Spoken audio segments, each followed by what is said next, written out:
However, on the flip side, games never going to die again like they did in the Nintendo period, and they will be relevant and a big part of the entertainment industry for the rest of time.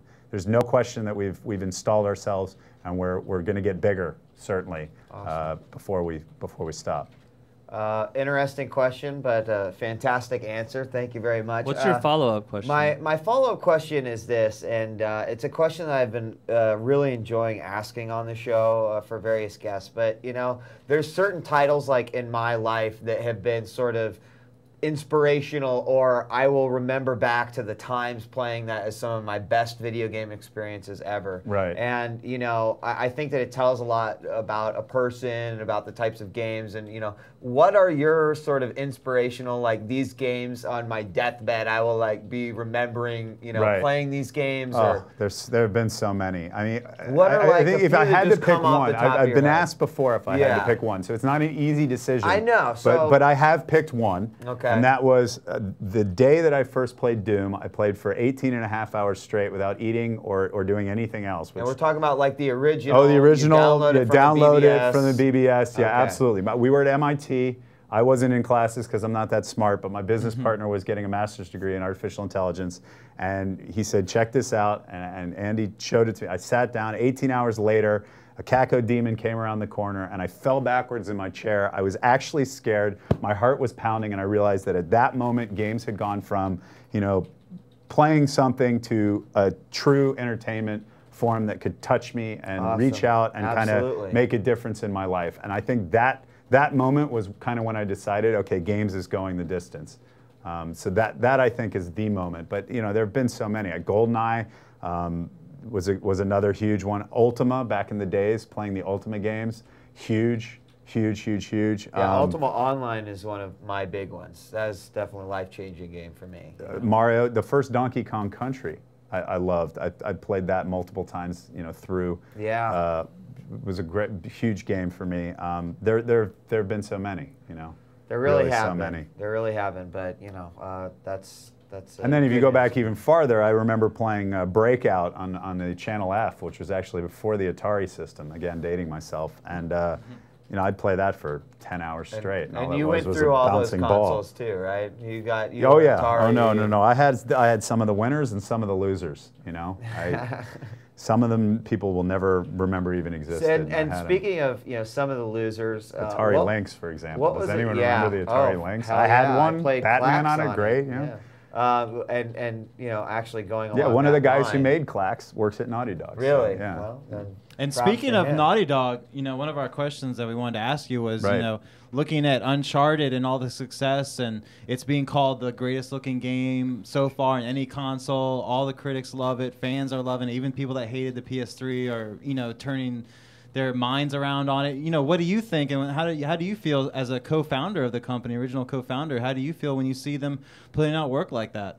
Well, I'm not surprised at all. I mean, I've always said that Naughty Dog was, and probably still is, one of the best teams out there. And that the talent that we managed to get to work at Naughty Dog, partially due to the fact that we were successful and people wanted to work there, but I also like to think that we were very selective at picking the right people to work at Naughty Dog, ended up creating a team that's absolutely a world powerhouse. So I'm not in any way surprised that Naughty Dog is still putting out top-notch games with or without me. And I again, more power to them, but no surprise. It's not like I saw Uncharted come out and saw the reviews and said, how did they do it without me? I mean, this is my expectation of Naughty Dog, is that they're going to succeed. And that's good. Now, I mean, but actually, there are not a whole lot of companies out there that can say that they've got such a legacy of, we've had this team for, you know, X amount of years, and these people have been. So it's another great accomplishment in itself. No, absolutely. And if I don't know what Uncharted's going to sell, because obviously it just came out, but I would imagine lifetime that it will be yet another multi-million selling title, and almost no developer can say for this number of years, and it's been years, every title we've made has sold more than 1 million units, and that's entertained more than 1 million people, and obviously there's something right about that. There's definitely something right about that. When I left, we had already passed 35 million, so and that was 7 titles. So, you know, I'm sure with Jack X, which again I didn't work on, and Uncharted Lifetime, and probably Uncharted 2, I would guess, and they'll keep kicking ass. That's just what they do. All right, let's take another caller, guys. Thank you for all your good calls. Haven't had any of the, crap. Jobber, thanks for waiting. So. Thanks, Jobber. What's up? Yeah, what's up, Jobbers? What's going on? Speaking of Jobbers, Fire Pro Wrestling, like the latest PS2, I One-Up gave it a 10. It's amazingly terrible looking, but that game has such a legacy that, anyway. Caller, your question. First I want to say, Jason, I think you're a legend in the industry, and I love Crash. That's like my first big game. Thank you. And I have to ask you a question because I always want to know, even with like the new technologies today, that games are so much better, there's still limits. If you had no limits, what kind of game would you make? Well, if I had no limits, I'd make an infinite game, right? I mean, it would never end. It would have infinite number of different possibilities. You would plug in right here. It would automatically detect the game you wanted to play and make that game for you. I mean, if I had...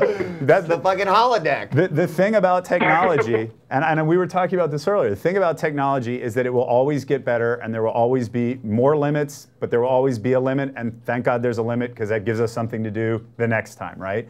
I was just saying earlier, the first time I saw a 256 color image on an Apple II GS, and it was like, internet palette. It wasn't any 256. It was, I looked at it and I said, graphics will never get any better.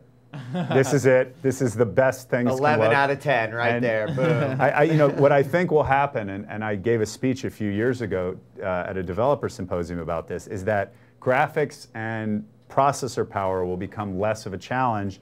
And the challenge will be creating new and interesting gameplay, which I think is very healthy for the industry. I can tell you with Crash Bandicoot, most of our effort was getting enough polygons on the screen to just get that game to work. So to get it to play well, didn't get the same amount of attention that you can give to a game now when you can say, oh, it's okay, we're going to get everything in there. The cars are going to look like cars. A few thousand less polygons, we wouldn't have had a Crash. It just wouldn't have looked right. Wow. And now, you've got enough to throw at it, so you have to decide how you're going to make the game, and I think that's very healthy.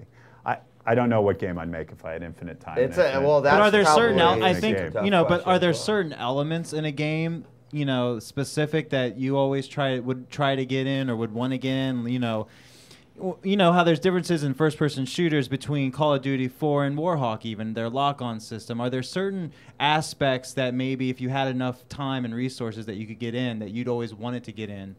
Well, you get things, I mean, if you're trying to do something natural, they get more and more natural. The physics acts more like real physics, and you can rely more on simulation and less on brute force. When someone fell down in Crash, someone animated that guy falling down, and if he fell down on a rock, he could float halfway off the rock and halfway over a gap because it just didn't handle that. And it was a lot of work to get that animation done. And if you had 3 different places he could die, it was 3 times the work. Now you let someone die, you just throw them on the floor with ragdoll, and it just kind of works. So things tend to look better, they tend to get better, but there's always going to be, look, we are a simulation in essence, right? Right. The physics of the planet is simulation, and the number of lights simulated in a room, and reflections, and refractions, and all of the other things. The guys that are way ahead of us in the sense, for example, Pixar and Ratatouille, in the sense that they let their frames render for an hour, we let our frames render for a 60th of a second, a 30th of a second in a game console, are still challenged when trying to make things look like they look in the real world. So